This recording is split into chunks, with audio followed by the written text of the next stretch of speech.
Galactic Starcruiser. What's this talk about it being a flop?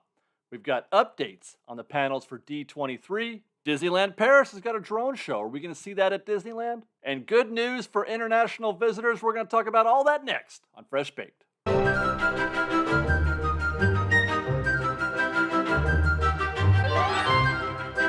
Hi guys, David here with Fresh Baked. We're here to talk to you about what's new and newsworthy with the Disney company.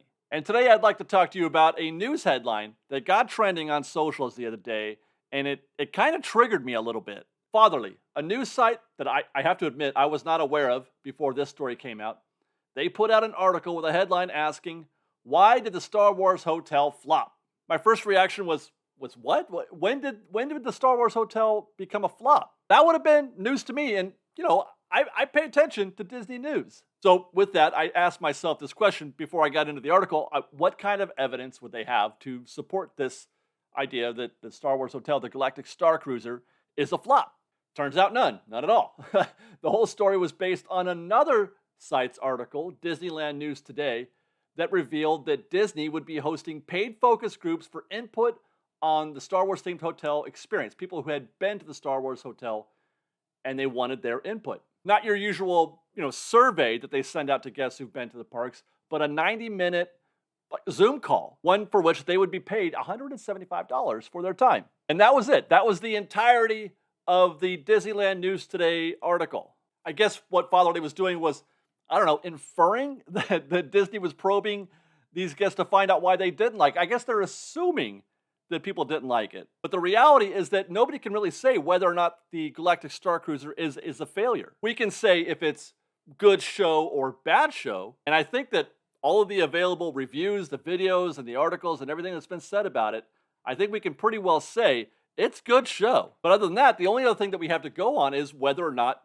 the rooms are booked. And the cool thing is that information is actually available publicly. Anyone who wants to know can go to the Galactic Starcruiser website and look at the calendar. And they can find that they are, in fact, completely booked all the way up until the middle of August. June is sold out, July is sold out, and the first half of August is sold out. So from my perspective, it looks like they're doing just fine, at least for the short term anyway. I don't think you can do better than sold out rooms. That is not to say, though, that there isn't possibly trouble on the horizon for the Galactic Starcruiser. Don't get me wrong. We've talked in the past about what's going to happen, let's say a year from now, when they've run through all the people who satisfy that Venn diagram of the intersection between the guests who are interested, who have a desire to go to the Galactic Starcruiser, and the guests who can afford the Galactic Starcruiser. That is a very small intersection. Maybe in a year or so we can have that conversation. That's probably precisely why Disney is having these focus groups right now. I suspect the topic of the conversation in those Zoom calls is going to be, how do we get you to come back? Because again, that intersection is very small. That Venn diagram is a very narrow intersection. So I have a feeling they are probably going to be trying to hit those same guests again.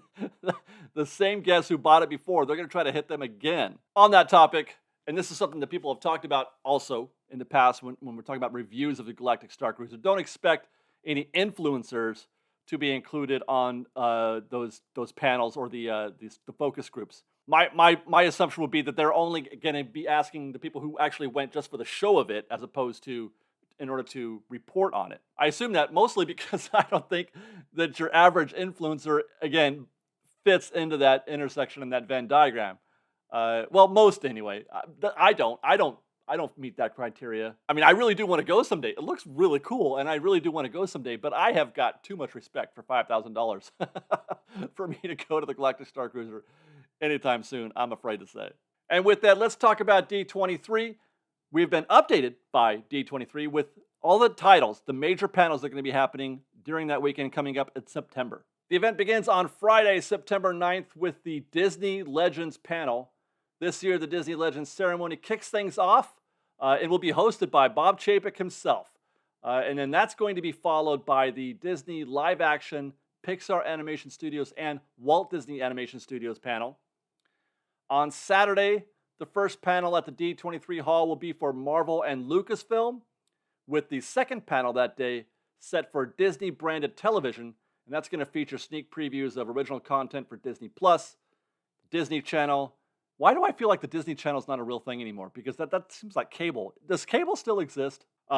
Disney Junior, including looks at the new Disney Plus original series National Treasure, American-born Chinese, and the Santa Claus. Why am I intrigued all of a sudden about this National Treasure show?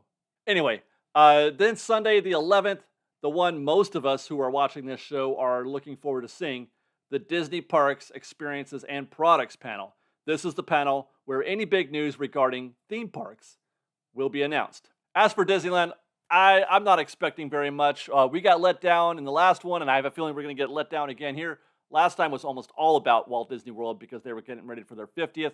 I'm not expecting anything, at least not anything related to Tomorrowland, which is where the focus has been for every single D23 that I've ever been to or talked about. I'm not expecting any announcements regarding Tomorrowland. They may talk about some minor stuff like they teased us about Galaxy's Edge, the Mandalorian and Grogu appearing in Galaxy's Edge. I would expect they might maybe reveal a costume or something like that, but I don't think we're going to get anything juicy at this year's D23. Maybe they'll give us some photos of the new planters that are out in front of Tomorrowland. Oh, and this panel will be hosted by Josh tomorrow. Now, this isn't the complete panel listing. There's going to be more panels, smaller panels in the smaller halls. This is just for the primary D23 hall of the big events. So stay tuned because they're going to probably announce those, I'm guessing a couple weeks at least, right, before the D23. We'll find out what some of the other smaller panels are. And of course, Fresh Baked will be there for hopefully all 3 days. I've never done all 3 days before, so I'm looking forward to that opportunity. Anyway, and then no word yet on whether or not those panels are going to be a lottery system or if it's going to be first come, first serve.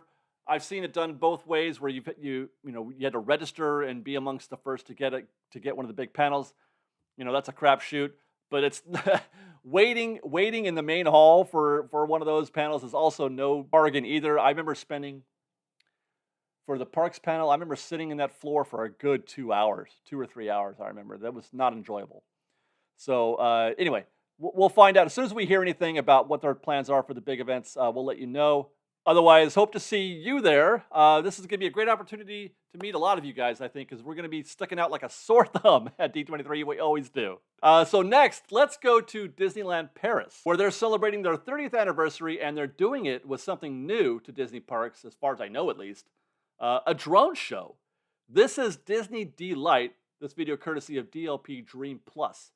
And according to Disney Live Entertainment show director and writer Wendy Ruth, this is something that they're looking at for Disneyland. I'm actually surprised it's taken this long. I remember doing a video a few years ago at least where I said that Disney was trying to get out of the fireworks business. They're very expensive. It's a very expensive show to put on, and they have to do it every night. It takes a lot of preparation. They've got to outsource all kinds of things.